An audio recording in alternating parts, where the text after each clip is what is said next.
Hello everyone, welcome to my YouTube channel. I am doctor Divya Singolia. आज की video में हम बात करने वाले हैं कैरोटिड शीट के बारे में।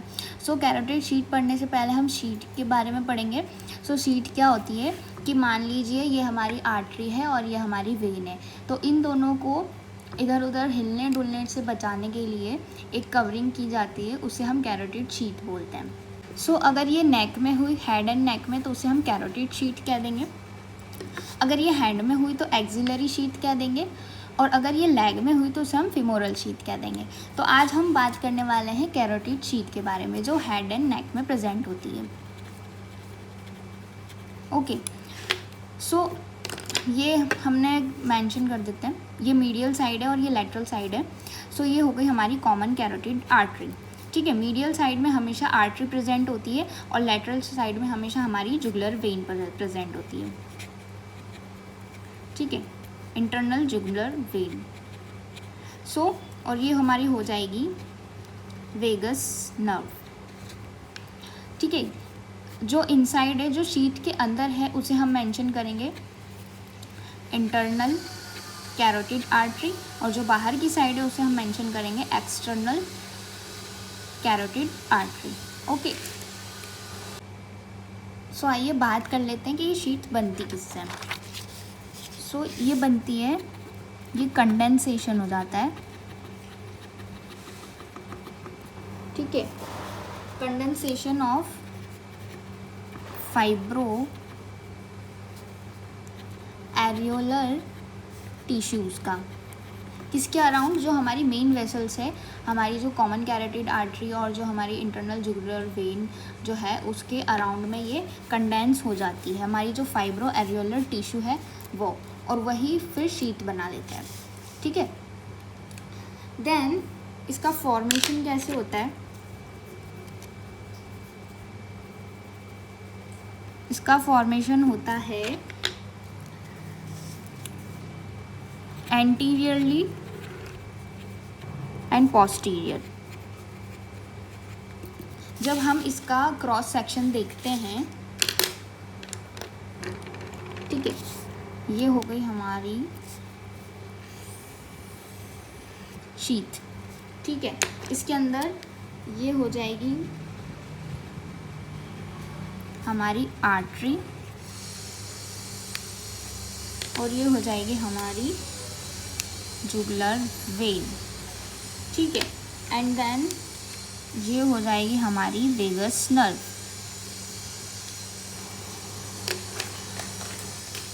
एंड इससे मेंशन करें, और ये हो जाएंगे एंटीरियरली जो प्रेजेंट होते हैं, ये दो, ये होते हैं अंसा सर्विकैलिस। ठीक है, ये दो होते हैं अंसा सर्विकैलिस। एंड नाउ ये हो जाएगा हमारा एंटीरियर पोर्शन एंड ये हो जाएगा हमारा पोस्टीरियर पोर्शन। ठीक है, आई होप आपको समझ में आ रहा होगा। नाउ वी मेंशन दैट कि ये जो है मीडियन साइड, ये हमारी हो जाएगी कॉमन कैरोटिड आर्टरी। इसका हमने क्रॉस सेक्शन लिया लाइक दिस, इधर से हमने इसको कट किया है। ठीक है, और ये हो जाएगी हमारी वेगस नर्व, ये हो जाएगी हमारी इंटरनल जुगुलर वेन, ये हो जाएंगे हमारा अंसा सर्विकैलिस। ये अभी के लिए आप नाम याद कर लीजिए, ये भी खुद में एक टॉपिक है जिसको हम बाद में पढ़ेंगे। ठीक है, अब ये एंटीरियरली किससे बनता है? ठीक है, तो ये बनता है प्रीट्रिक। दोस्तों, जो ये हमारी कैरोटिड शीट है, इसका एंटीरियर पार्ट जो होता है वो प्रीट्रेकियल फेशिया से बना हुआ होता है, एंड देन पोस्टीरियर पार्ट जो होता है दिस वन, ये हमारा प्रीवर्टिब्रल फेशिया से बना हुआ होता है। ठीक है, एंड नाउ पोस्टीरियरली ही यहाँ पर सिंपैथेटिक ट्रंक भी प्रेजेंट होता है।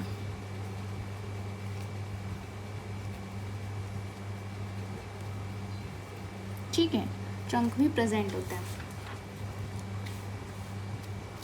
मतलब ये इसको कौन ओवरलैप करेगा, अब ये देखना है। तो ये ओवरलैप बाय स्टर्नोक्लीडोमास्टोइड मसल्स। ठीक है, जो हमारे स्टर्नोक्लीडोमास्टोइड मसल्स होती है वो इसे ओवरलैप कर देती है। स्टर्नोक्लीडोमास्टोइड मसल जो होती है हमारी, वही इसको ओवरलैप कर देती है। देन ये जो कैरोटिड शीथ है ये फ्यूज्ड हो जाती है, ठीक है। देन ये फ्यूज्ड हो जाती है, फ्यूज्ड बाय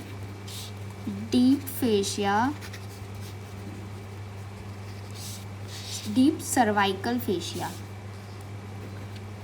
ठीक है। डीप सर्वाइकल फेशिया में जाके ये कैरोटिड शीथ जो हो जाती है वो फ्यूज हो जाती है, ठीक है।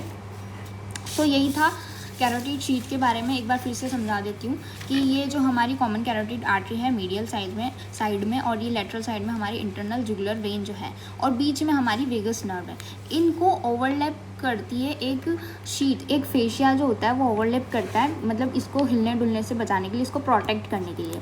सो उसे ही हम कैरोटिड शीथ बोलते हैं। कैरोटिड नाम इसलिए दिया है क्योंकि ये हेड एंड नेक के अंदर है।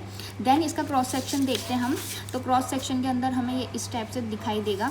सो एंटीरियरली ये बना होता है प्री ट्रेकियल फेशिया से, और पोस्टीरियरली ये बना होता है प्री वर्टेब्रल फेशिया से, एंड पोस्टीरियरली ही एक सिम्पैथेटिक ट्रंक प्रेजेंट होता है, ठीक है। और ये ओवरलैप कर जाता है स्टर्नोक्लीडोमास्टोइड मसल्स से, एंड देन ये पूरी कैरोटिड शीथ जो होती है वो फ्यूज़ कर जाती है डीप सर्वाइकल फेशिया के अंदर। सो यही था कैरोटिड शीथ के बारे में। अब यही क्वेश्चंस यूनिवर्सिटी एग्ज़ाम्स में पूछे जाते हैं।